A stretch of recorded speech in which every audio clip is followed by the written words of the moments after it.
Yes, people, it is match day, and the mighty Tractor Boys, we're at home today as we take on Bristol City. Before we get into anything, we gotta give the shout outs. Massive shout out to Angel Care Homes for all your care needs in the Black Country and Birmingham area. To Mark Darcy for all your formal menswear needs. Already told you, quadruple winners. And of course to Desi Ballers, highlighting all South Asians at all levels of the beautiful game.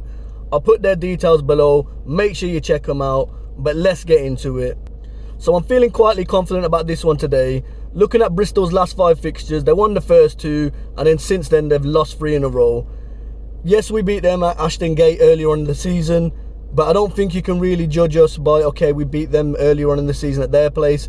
As we know, we're a different beast at home. My only concern with Bristol is they seem to put up a good performance against the so-called bigger teams in the division. So those 2 wins that they got in the last 5 results, one was against Borough, and as we know, the other one was against Southampton. So we know that they're gonna, they seem to up their game against the so-called bigger teams. And they got some good talent in their team. Obviously, they got that Dickey, who's a good centre-back. I think he scored against Southampton. You've obviously got Naki Wells. We know what he can do at this level. They've got, is it Bell on the wing as well? I think he's a tidy player. And of course, Andy King in the midfield. So in terms of how we line up, I think it'll be very similar to Plymouth. I think the back 4, again, will be very similar. If Clark's not 100% fit, you don't want to rush him back, and Twanzebe can do a job perfectly fine, as we've seen, the last couple of displays. Midfield, if, we don't know, we know it was an illness, so if Massimo's fit, then you would imagine he comes back in with Sammy. Not sure on how long Broadhead and Burns are out, but I'd imagine maybe, if Burns isn't in or Broadhead's not in, then I think Hutchinson starts. Chaplin, obviously Big Keith Moore, and you know what, I wouldn't be surprised if we see Marcus Harness start. He did very well. He's had a few good cameo appearances, and he's a player that clearly that McKenna trusts. So let's see. I think he'll definitely have a part to play in this game. So in terms of my prediction, then I think yes, they've got players that could potentially hurt us, but I'm hoping we build from that clean sheet that we had on the weekend. I think it's going to be a very professional performance. I'm going for a 3-0 town win. Getting close to kickoff, so I'll see you in there.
Sky TV is fucking shit.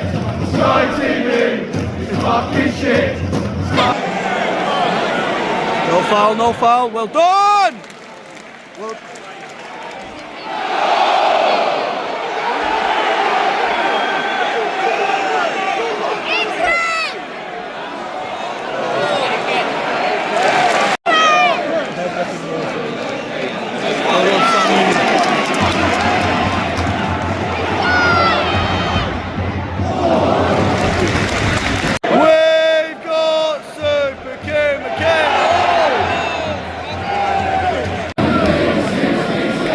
Come on.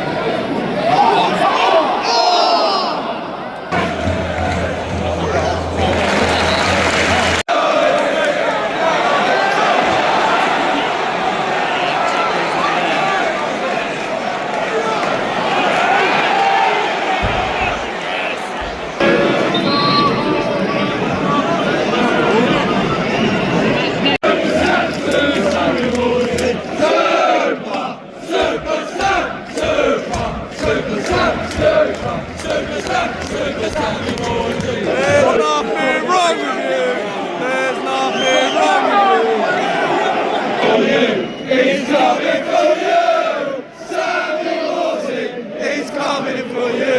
He's Egyptian. For the road to his kingdom. We think he's fucking brilliant.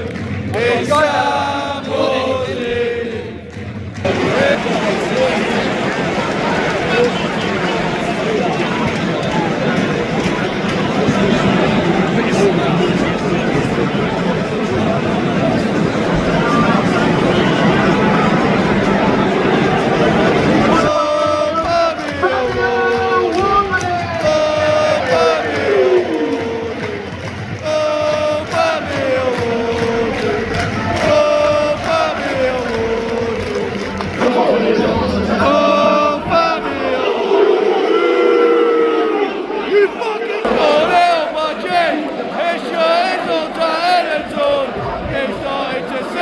so we feel the gun in, and now we don't sing anymore. You're shagging your sister. You're shagging your sister. Come on, me babs!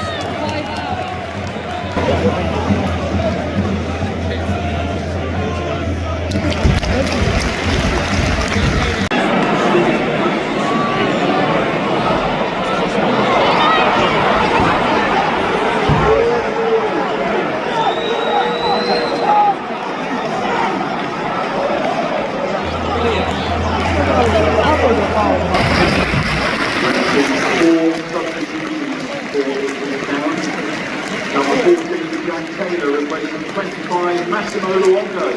Come on, Taylor.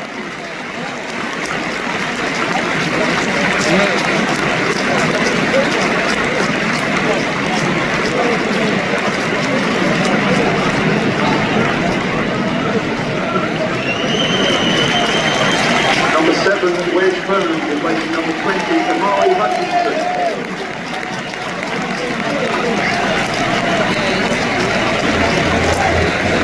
16, al-hamadi, replacing 24, Peter Moore.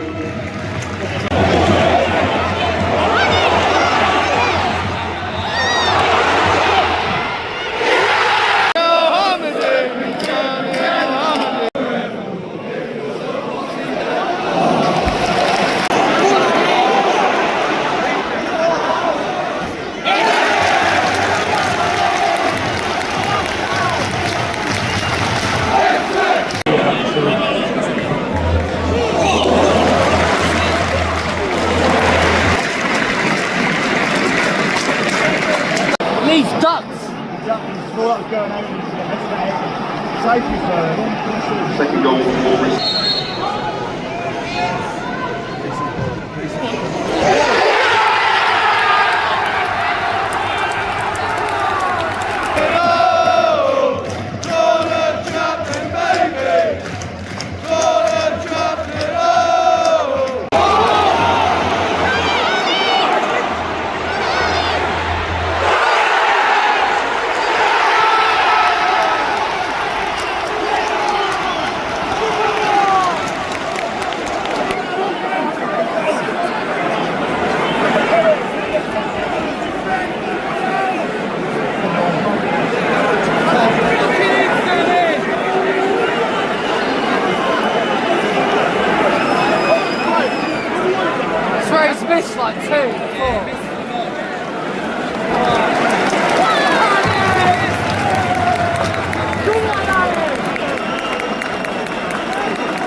Hello Bristol City fans. You might have hated him, but let me tell you, we absolutely love this guy. I wasn't even going to do this, but seeing as you man wanted to waste time from the 20th minute, you get to see Mark Ashton's face for just a little bit longer. So what we saying about that one then, peeps? It's like 1:30 in the morning. I've just got home, but I thought I'd do this quick little match review. So let's get into it. So I think there was a lot of similarities between this performance and Plymouth on the weekend. And what I mean by that is we didn't really start off bright, but we kind of nullified their chances. And you felt we were, in the first half in control. I felt, we were in control of the way things were going. We couldn't really break them down. And I think a lot of that was the way they were kind of set up, and, credit to them on that. We did have some chances. I think Davis hits the post in the first half. I think Moore's had a chance as well. So we've had the chances. It's not like it wasn't. It was completely bad or whatever. Before we even get to the second half, we've got the champ. He's in the building. He takes the pitch. Mr. Fabio Wardley. He's there. He's got his fight coming up against that dusty ass Fraser Clark, who he's from Burton, but he decides he's gonna wear a Norwich top. Like, what are you doing? Like, you look literally like a lemon bag. If you look at Norwich's top, and if you go to any supermarket and you look at a bag of lemons, tell me that is not the Norwich top. Like, the man come to have a face-off with the champ looking like a lemon. So yeah, second half, they started off well, they had their chances, and obviously the goal kind of comes from, I think it's a counter. It was, I need to check the footage, but I think it's a counter they actually had, and it was a bit of a sloppy goal. After they scored it, and like we've seen many times this season and last season as well, it's the Kieran McKenna type of way, isn't it? Really, it's our new, it's in our DNA, if you like now. But we have that to kind of kick us into gear to to the next level.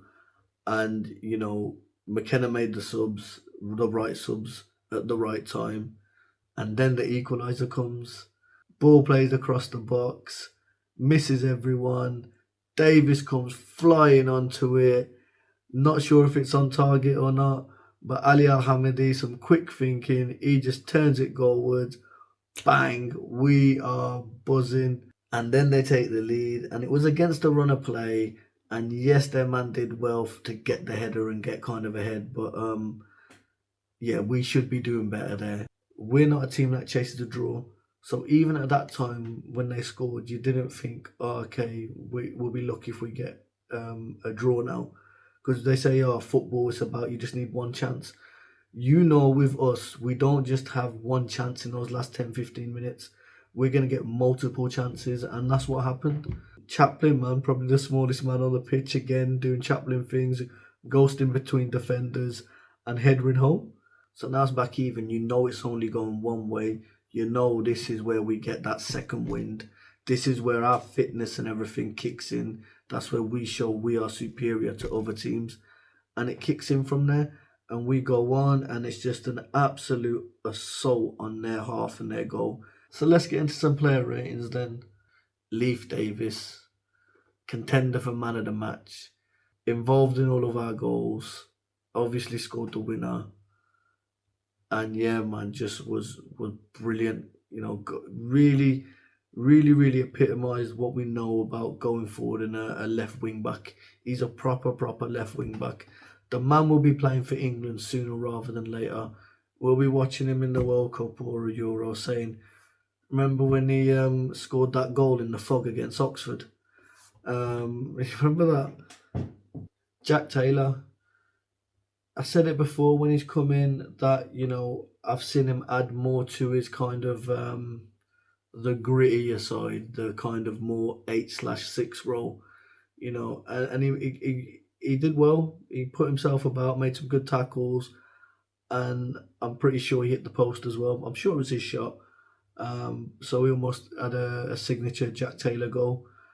So yeah, it looks like he's getting back to full fitness, and it looks like he's integrating and finding his role really. Al-Hamadi, every time he plays, that 1.5 or 2 million looks like an absolute steal. You forget he's only 21 as well, but you know, got his goal, put himself about, put in a real good shift. You know, when you want to chase a game, he's the one you want to chase the opposition down. I wouldn't want to be a defender going up against him. Wesley Burns, you couldn't tell that he's coming back from an injury. Like, he was back to his quick, fast self. Like, he was literally tearing them apart again. He's very direct, he's quick, he's strong, very good defensively as well, which I think is something that's quite underrated and not talked about enough with him. I was a bit worried when he cut the air, but short back and sides Burns is doing the business as well, so it's all right, man. So the man of the match is one man and one man only, Mr. Sami Saeed Morsi.